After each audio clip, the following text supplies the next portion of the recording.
Well, hey guys, welcome back. You may not realize it, but thanks to the magic of video editing and automatic video uploads on YouTube, I've been gone for 6 weeks to a senior management course down in Alabama.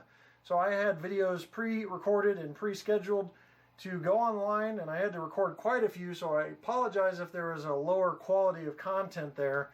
And there'll still be some of those videos coming up because they go all the way into June. But I had to cut in for this exciting product, which is the Intermountain GP10. This is Illinois Central, and I've also got Iowa Interstate to show you. Now, sound units, MSRP for $279.95. Non-sound, which are equipped to run DCC out of the box, $189.95. So let's see what you get with these Intermountain GP10s starting right now.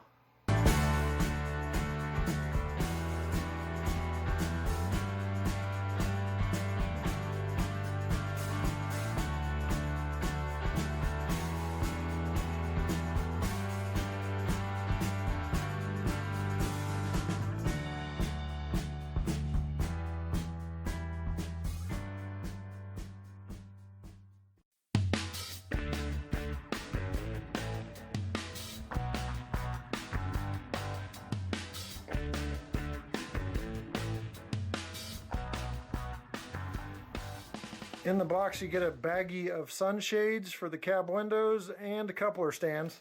And then you have the documentation, which is an operator's guide. Talks about non-sound and sound, talks about some functions and more functions back here and some CVs. Then it shows you how to remove the shell, which is a nice feature because a lot of times I have no idea what I'm doing with removing the shell. Let's take a closer look right now. Okay, starting from the front here, we're going to look at this almost head on. You'll notice working our way down, you've got the accessory hoses, you've got the coupler here, coupler cut lever, MU stand, stanchions for the front with the safety chain. You have the pile headlights side by side here, and then also the number board headlights mounted in between the number board here.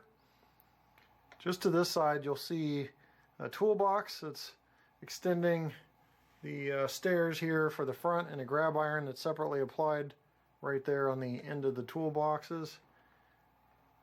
Crew access up to that area. Separately applied windshields there. Number boards are nicely done. We'll see if they light up on the testing. You've got a horn mounted up top. You can probably see right there. Then you got a side mounted bell right there. Let me get this out of the way so you can see it. Alright, you see this kind of upside down U-shaped contraption right here. That is an air filter.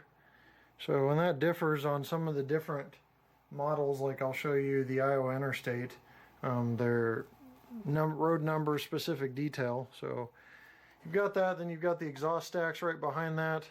Got the dynamic fan grills up front here on the roof detail. I'll show you later. Exhaust stacks which stick up like those four right there, and the radiator fan grills on the back. Stanchions look good and aren't popping out or anything. Pretty straight. They have foam, or don't have foam in the packaging. They have foam on the top there to kind of protect the locomotive. You can probably see from here these little areas sticking up. Those are separately applied lift rings. So those are nicely done.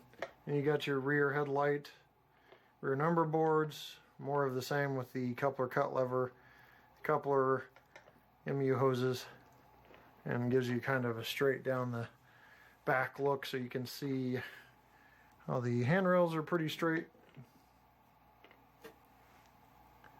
So can't seem to get the angle perfect for you guys. Right there. So you can see how straight the handrails are. There's just like a tiny little area right there, just slightly out of place. Looks like it's better, but it's also kind of might be an optical illusion because it looks pretty straight otherwise. Separately applied grabs on the side, and cab interior, which is a little hard to see. Cab figures aren't installed, but you do have a fully detailed cab interior, and you've got, like I said, the cab windshield wipers. So It is super hard to catch that truck detail, so I just turned the light on so maybe you could see a little bit of the truck detail. Alright, so pay close attention to this air filter here, and I'm going to bring up Iowa Interstate, which differs. Like I said, there is road name and even road number specific detail. This air filter is one of the areas that I'm catching here. See how that one still extends like a U-shape, upside down U-shape, but it stops shorter than the Illinois Central. So that's a late Iowa Interstate, and this is an early numbered Iowa Interstate. As you can see there, the air filter vents on each end stop on the edge, and now you no longer have the U filter on this version. So that's the kind of detail you get. You can see some other detail differences, like the firecracker antenna on this one but not on that one. Lots of different little variations that Intermountain captured. We don't have time to cover them all, nor am I, to be honest, skilled enough to cover them all. You can see some fuel tank differences in the buttons up just out of view there. So you see there, that's different from that. Get the sight glass, oops, not in, sight glass here, sight glass there, but then the emergency shut off button, I believe that is. So just differences like that that really make these GP10s very, very nice. So let's go ahead and check operation. So F8 is start up, let's go ahead and do that.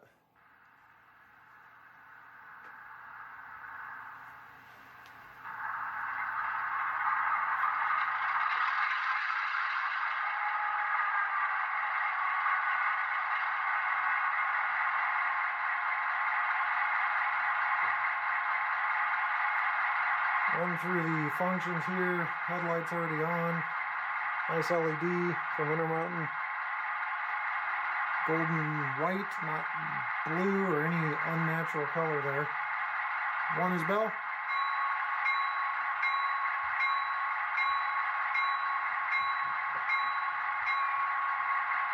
Really love those ESU bells. So this is ESU LOKSound decoder. Real great sounds coming out of this. Let's listen to the horn.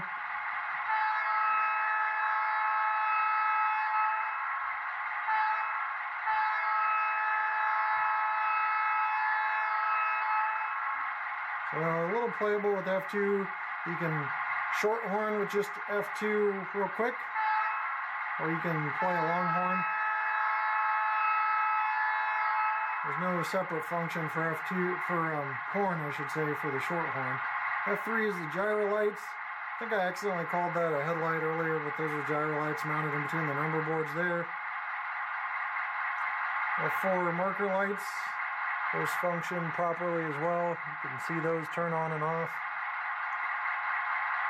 F5 number board lights, which are functioning and look really natural. Real nice job there. There's not shine through or anything. F6, there's no ditch lights, so that's not really needed. F7 is the dimmer. F8 is the startup and shutdown, so we know that one. F9 is drive hold, F10 is independent brake. F11 is a rotary beacon if it had it. F12 is coupler.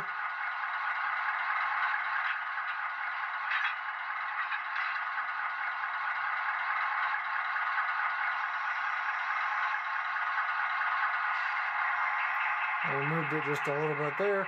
Slow spitter valve F13, F15 radiator fan, F16 spitters on shutdown, F20 compressor. There's just a lot. All right, we're going to move this thing forward here at 1 speed step.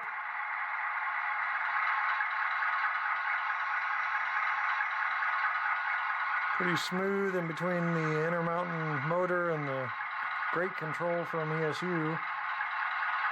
It's 1 speed step. 2 speed steps. 3, 4, and 5. We'll go check reverse. 1,